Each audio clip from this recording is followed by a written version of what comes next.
आपने महामहिम राज्यपाल महोदय के अभिभाषण पर जो मुझे बोलने का अवसर दिया, इसके लिए आपका आभार। माननीय सभापति महोदय, दुर्भाग्य की बात है कि विगत सरकार ने पिछले 5 वर्ष में अपनी आपसी खींचतान के कारण शासन की गाड़ी को बेपटरी किया। गलत नीतियों के कारण कांग्रेस की हालत आज ये है। जिस तरीके से पूरे राजस्थान में अवैध खनन हुआ, भ्रष्टाचार हुआ, उसकी प्रकाष्ठा सब लोगों ने देखी। जिस तरीके से पूरे राजस्थान में लूट इन्होंने की, इस वजह से आज इनकी ये हालत हुई। झूठे वादे किसानों के साथ करना, किसानों का संपूर्ण कर्जा माफ करने की इन्होंने बात कही, लेकिन किसी भी प्रकार का कर्जा माफ नहीं हुआ। पूर्ववर्ती वसुंधरा जी सरकार ने बिना मांगे ही किसानों का 50,000 रुपये तक का कर्जा माफ किया था, लेकिन इन लोगों ने कहा कि हम संपूर्ण कर्जा माफ करेंगे। इनके हाईकमान ने कहा, लेकिन ऐसा कुछ नहीं हुआ। और बेरोजगारी भत्ता देने की बात युवाओं के लिए इन्होंने कही, लेकिन उसमें भी इन्होंने किसी भी प्रकार का युवाओं के साथ कोई ऐसा कार्य नहीं किया। युवाओं को अपने हाल पे छोड़ा और जिस तरह के पेपर आउट हुए, लीक हुए, किसी भी प्रकार का कोई रोजगार नहीं दिया। ऐसी स्थिति इन्होंने पैदा की।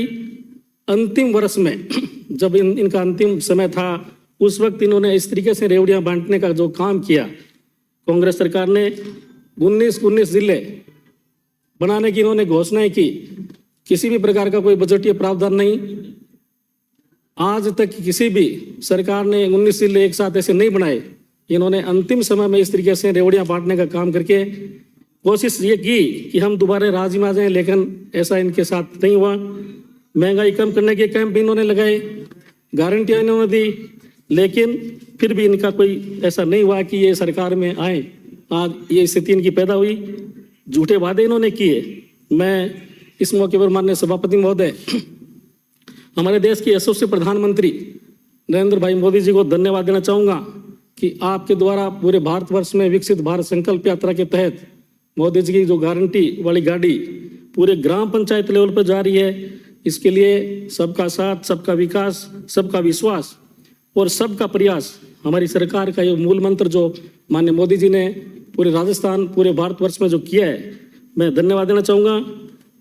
पंडित दीनदयाल जी और हमारे स्वर्गीय भैरव सिंह जी शेखावत पूर्व मुख्यमंत्री जी का जो सपना था कि अंत्योदय योजना, अंतिम छोर पे बैठे हुए किसान भाइयों को, हमारे सभी जरूरतमंदों को उनकी योजनाओं का लाभ उन तक पहुंचे, ये इसका पूरा संकल्प हमारे देश के यशस्वी प्रधानमंत्री नरेंद्र भाई मोदी जी करने जा रहे हैं। चुनावी यात्राओं और जनसभाओं के दौरान जो हमारी वर्तमान सरकार ने संकल्प पत्र का अहम हिस्सा किया था, उसमें माननीय मुख्यमंत्री जी ने, राजस्थान के यशस्वी मुख्यमंत्री जी ने जो एक घोषणा पत्र और संकल्प पत्र लागू करने का काम 1 ही महीने के अंदर अपने कार्यकाल में शुरू करने का जो काम किया है, मैं इस मौके पर उनको धन्यवाद और बधाई देना चाहूँगा।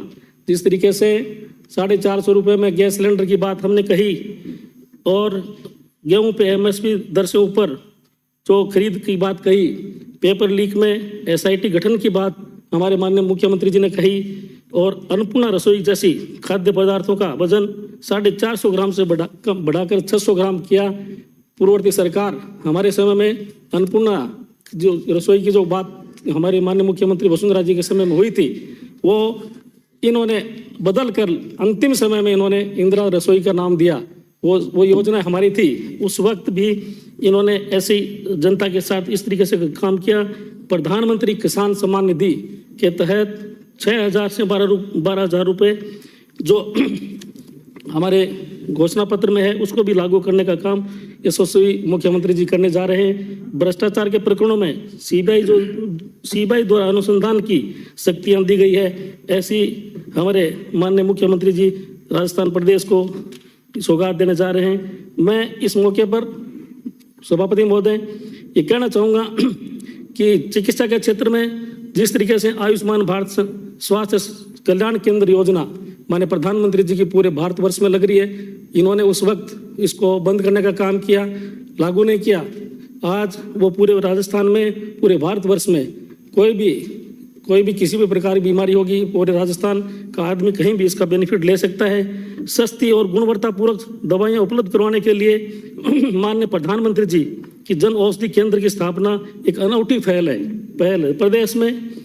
करीब 350 नए जन औषधि केंद्र स्थापित किए जाएंगे। ये हमारी सरकार की सोच है।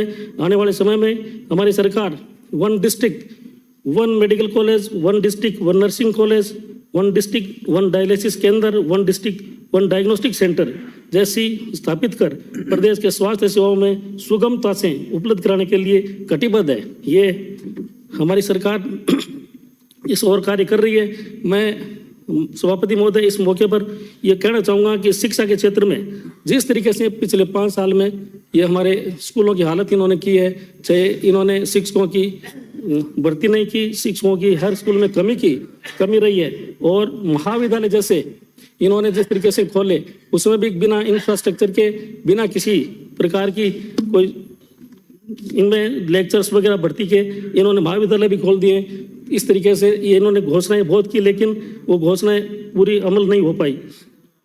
माननीय सभापति महोदय, बिजली तंत्र की हम बात करें तो पूर्ववर्ती सरकार वसुंधरा जी के समय में जिस तरीके से डिस्कॉम को आर्थिक संबलता देने के लिए डिस्कॉम का 62,400 करोड़ का ऋण हमने माफ किया था, और आज जो गत कांग्रेस राज के कुप्रबंधन और भ्रष्टाचार के कारण आज ये ऋण 88,700 करोड़ रुपए का हो गया है। बिजली की व्यवस्था के बारे में सभी लोग बता रहे हैं, अभी हमारे माननीय सदस्य जितने भी बैठे सब बता रहे हैं कि किस तरीके से बिजली की हालत हुई। हमारे समय में, मैं जिस विधानसभा से आता हूँ, करीब मैंने हमारे उस वक्त 1433 के GSS, 132 के 202 GSS, 220 के 1 GSS बिजली तंत्र को इतना मजबूत किया। पंडित दीनदयाल ग्राम ज्योति योजना से ढाणी को हमने जोड़ने का काम किया, लेकिन इस सरकार ने किसी भी प्रकार के ऐसे कार्य नहीं किए, सिर्फ और सिर्फ घोषणाएं की हैं, सिर्फ और सिर्फ इन्होंने शिलान्यास लगाकर एक पत्थर लगाए, कोई भी कार्य इन्होंने नहीं किया।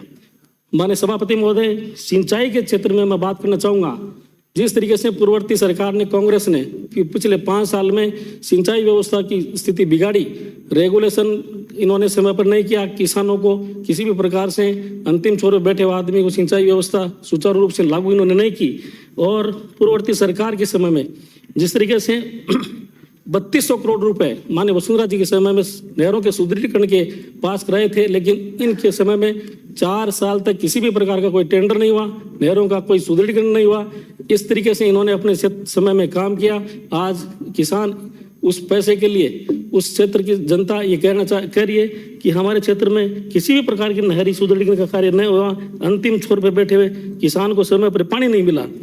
आज ऐसी स्थिति इन्होंने अपने समय में सरकार ने पैदा की।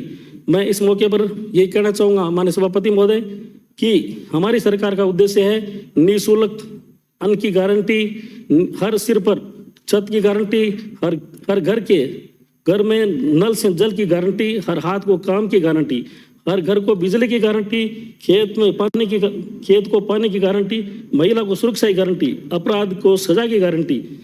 राजस्थान में कानून व्यवस्था, अपराध को पटरी पर लाने और प्रदेश में पूरी शांति कायम करने के लिए एंटी गैंगस्टर टास्क फोर्स का गठन हमारी सरकार ने किया है।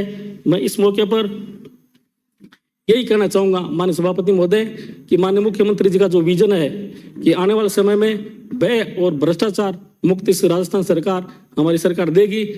हर आदमी इस हर क्षेत्र में सुखी रहे, हर आदमी हर क्षेत्र में आगे बढ़े और हर आदमी को काम मिले, ऐसी सरकार की भावना है। मैं इस मौके पर आपने मेरे को समय दिया, इसके लिए आपका आभारी, बहुत बहुत धन्यवाद सभापति महोदय।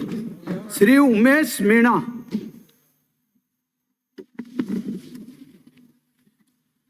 माननीय सभापति महोदय, माननीय राज्यपाल महोदय के अभिभाषण पर बोलने का अवसर दिया, इसके लिए आपको धन्यवाद। जोहार। अभी मैं